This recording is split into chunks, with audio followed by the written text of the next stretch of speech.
My name is Kenneth Garcia, a 30-year-old office worker. I've been into motorcycles since I was young, and I still enjoy going on a motorcycle tour by myself on weekends.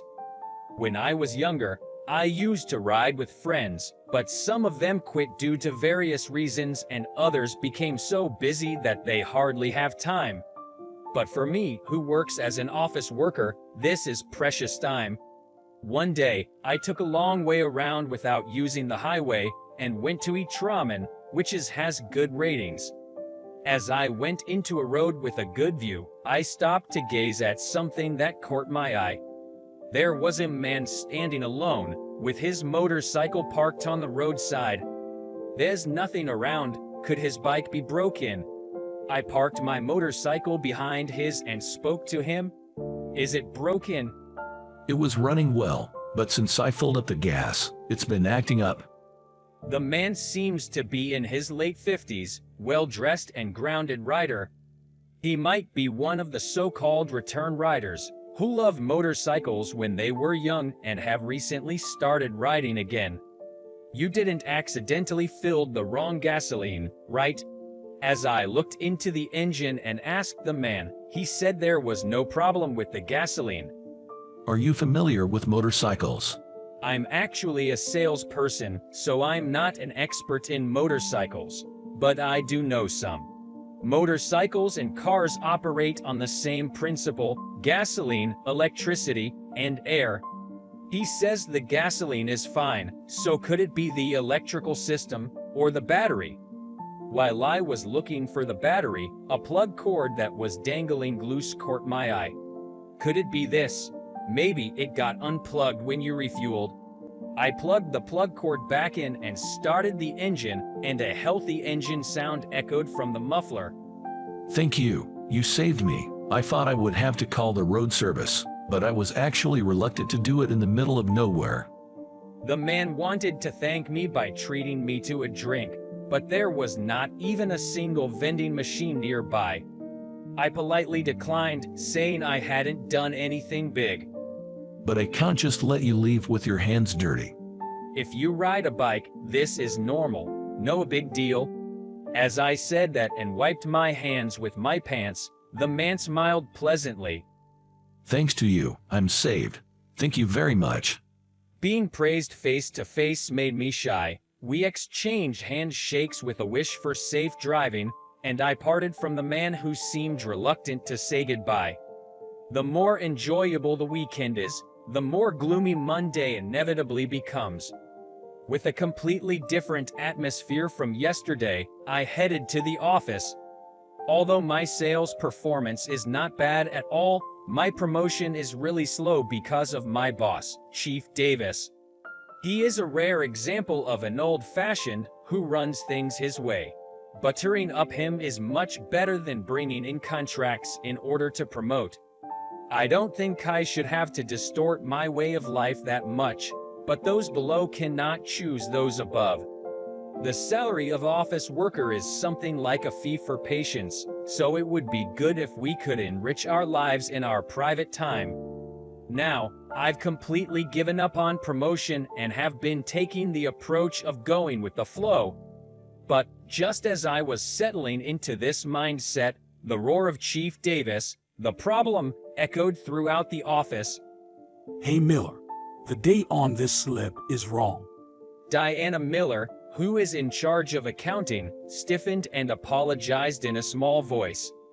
Everyone, including me, was trying to avoid being involved and thinking, here we go again.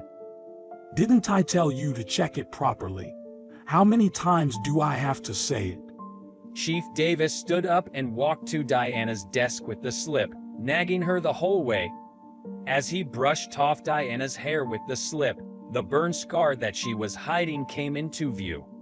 Diana has a large burn scar on one side of her face, which she usually hides by letting her hair down. I feel sorry for her because it must be hard for a woman, but Chief Davis knows that and harasses her anyway. Chief Davis is laughing at her, who is being extremely embarrassed, which is absolutely revolting to see. Seeing my boss making fun of her and her trying to get through it makes me feel so uncomfortable. I couldn't take it anymore and I got up from my seat and headed to the kitchenette. It's really stupid and ridiculous. I was in the break room buying a coffee from the vending machine, trying to calm my emotions from the absurd incident that had just taken place when Diana walked in to wash some dishes. I figured she was probably stuck with the cleaning duties by Chief Davis. After some hesitation, I decided to buy another coffee and called out to her. "Are you all right? You shouldn't take it too seriously." Diana seemed a little startled at first, but when I handed her the coffee, she smiled and thanked me. I'm fine. I've been made fun of since I was a child, so I'm used to it. That's not all right at all. Although I thought so, I didn't say anything. Apparently, when Diana was a child, a fire from the neighbor's house spread to her home, and she lost both her house and her parents. She was then raised by her grandparents.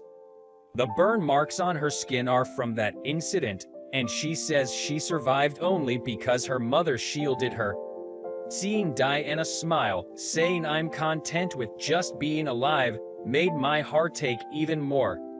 The next day, when I returned from an outside job and had just placed my bag at my desk, I heard Chief Davis shouting, Miller, didn't I tell you to finish yesterday's work? But I finished all the work orders you gave me yesterday. When I turned around, Diana was being scolded again. It seemed like there was some misunderstanding, and Diana was unusually standing her ground. However, her attitude only stoked Chief Davis's anger more. Are you talking back to me? If you finish everything, then there wouldn't be any left, right? Diana, realizing the situation, hung her head and stayed silent, but Chief Davis's anger didn't subside. There's still some left, which means you haven't finished. Don't lie. Chief Davis started harassing Diana, hitting her on the head with the slip, while Diana quietly apologized. By the way, you're a woman. You should at least wear makeup. Don't come to the office with a filthy face. I was infuriated by Chief Davis's words. I couldn't stand it anymore, but Chief Davis continued to berate Diana. What's with those burn scars? Aren't you embarrassed?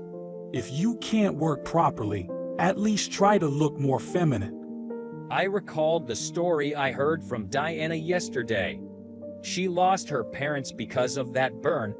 It's not a matter to be overlooked due to ignorance, and it's too insensitive. Chief Davis, that's going too far. When I intervened, the onlookers around us were surprised. This is none of your business, is it? Just do your job. Chief Davis, I think there's no relation between one's appearance and their work. When I retorted, Chief Davis's face turned betrayed. You've got guts, Garcia. If you have a problem with me, your boss, you don't have to stay in this department. I can transfer you. Go work in another department. Transferred? And that's how I was kicked out of the department I had been in until now. The department I was reassigned to was a small section that handled the management of materials and supplies used in each department. It was a small space with a few older ladies, where I would compile the inventory of the warehouse and the work orders for manufacturers. Anyone could see at a glance that I was treated as a troublemaker and was here. There wasn't even a window in this room. Chief Davis had really done it. While I wanted to express my resentment, a part of me felt relieved. Even if I had stayed there, there was no chance of getting promoted. Even if I did get promoted, I would have to keep reading Chief Davis's face even more.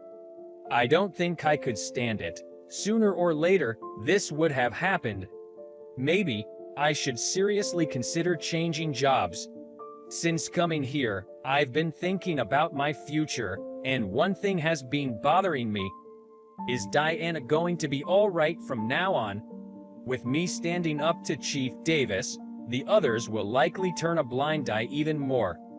I had meant to defend Diana because I couldn't bear it, but if I end up getting ostracized as a result, I won't be able to protect Diana anymore. I didn't mean to regret my actions, but when I think about it, my actions seem rash and naive. What should I have done? I tried to answer my own questions but couldn't find a satisfactory answer. A few days later, as I was checking the warehouse inventory and returning to my desk, an old woman who was summarizing order forms talked to me. Apparently, there was an inspection from the head office today, and important people were going around each department. An old woman told me that I might get pointed out if I took a break. I almost put into words that it would be useless to visit such a place, but agreed with her by nodding. However, contrary to my expectations, just as the outside became noisy, a higher-up, accompanied by about 10 subordinates, came in. The old women who always have a lively conversation are also doing their work in silence. I was also concentrating on my own work, summarizing the slips without making eye contact. Miar.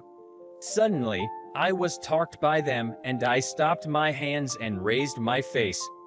Next to me, one of the important people was standing, who was smartly dressed. Next to that, a male subordinate who seemed to be explaining together was comparing me and the male important person with a dubious look. Executive Jones, do you know him? As I heard the voice of the man who called out, I looked at the face of the man named Executive Jones, and I realized Executive Jones was the man I helped fix the motorcycle before. No, it's you. I thought I'd seen you somewhere. Executive Jones talked to me happily, as if there wasn't his subordinate who asked the question. Despite being a higher-up, he gave off a friendly and approachable impression, and he tried to shake hands with me just like when we met first. When I stood up and responded to the handshake, the people around me were surprised. You were working at our company. The world is small. Thank you very much at that time. No, not at all. Oh, I'm sorry to be late, but my name is Kenneth Garcia, by the way. Has your motorcycle been okay since then? Garcia, thanks to you, it's in great shape. If we're in the same company, why don't we go for touring somewhere next time? As Executive Jones patted my shoulder and laughed happily, he suddenly stopped his hand as if he had realized something. You said you were in sales, didn't you? No, well, and I tried to laugh it away, but being with the older women, my presence stands out, and it obviously looks unnatural whoever sees it. There is a little guilt to tell on Chief Davis, but it might be an opportunity to protect Diana. Perhaps sensing my difficult appearance, Executive Jones looked back at the other important people who had accompanied him. We know each other. Can you go first? I have something to talk about with him. When I asked how about a coffee, with joy, Executive Jones smiled. Hey, can someone lend me some money? I forgot my wallet. A subordinate who was about to leave the room came back in a great hurry and handed money to the executive. The executive said, "Sorry, thank you." I had a coffee and talked with Executive Jones, who is in a considerably higher position in the company. It was an unbelievably inappropriate scene, but Executive Jones seemed not to care and listened to my story seriously. I told the truth about my feelings, about the environment and heart injuries that a woman named Diana has brought, about the daily life of acting bravely to overcome it. I have a feeling that I want to support her as a man, as a human being. Executive Jones listened to the story silently until the end and only answered "I understand," and returned to the room where the old ladies were. Only the subordinate who handed the money was waiting, but Executive Jones didn't look at him and said, "I'll borrow the phone," and started making an extension somewhere. You may come right now. At that word of Executive Jones, Chief Davis flew in out of breath. "Chief Davis, who is repeating greetings desperately, seems to be making some excuses, and Executive Jones raises his hand annoyingly to control such Chief Davis. Kenneth was in sales when I met him before. Could you explain why he was assigned here? Chief Davis was visibly sweating and stuttering in response. Seeing him fumble, Executive Jones sighed deeply and faced Chief Davis squarely. Chief Davis, if you are going to lead the young talents who will shape the future of the company, there must be some reasons behind your action, right? What does it mean that you can't provide an answer? Can we trust leaving the management of subordinates in your hands? Executive Jones said this and turned around, calling out to the subordinate who had been waiting alone. Go with Chief Davis and investigate thoroughly. Look into all of the finances up to now, the staff sales, and all contract acquisitions. The subordinate who responded affirmatively went to Chief Davis's side. The sight of Chief Davis, with a color on his face that one has never seen before, shaking in fear, was something to behold. A week later, I was formally reassigned to my old department. Chief Davis, whose issues were exposed one after another, was demoted and sent to a remote subsidiary company. When I returned, Chief Davis had already transferred, and my colleagues welcomed my return. As I looked at everyone's delighted faces, I once again felt that each of them had been carrying various stresses. And just like everyone else, my heart was filled with the joy of liberation. On the day of my return, as I was about to leave the company, I was stopped by Diana and thanked once again. Apparently, Executive Jones had directly visited Diana and heard about the consultation with me. Diana, who had apologized for the trouble caused by Chief Davis's lax management, was as surprised by Executive Jones's character as I was. I was glad to see that Diana was at ease, and it seemed that the scars from her burns were becoming a little less noticeable. Diana has been continuing treatment by regularly visiting the hospital, and it seems that with the progress of medical treatment, it will be considerably less noticeable in the future. I was happy with the continuation of good news, but more than that, I was happy that Diana had started smiling a lot. Apparently, when Diana talked with Executive Jones, she also heard the story of how I had helped fix Executive Jones's bike. And amazingly, Diana also loves motorcycles and has been riding them for a long time. With a helmet on, I can hide burn scars, and you can go far without having to talk to anyone. As I was listening to her, I still felt sorry for her. But, without concerning herself with my state, Diana looked into my face. When I told Executive Jones that I also ride a motorcycle, he invited me to go for touring with you and him. He said there's a noodle restaurant he recommends. Kenneth, do you like noodles? When I answered of course, Diana said good and giggled. Seeing Diana's smile, I was genuinely happy.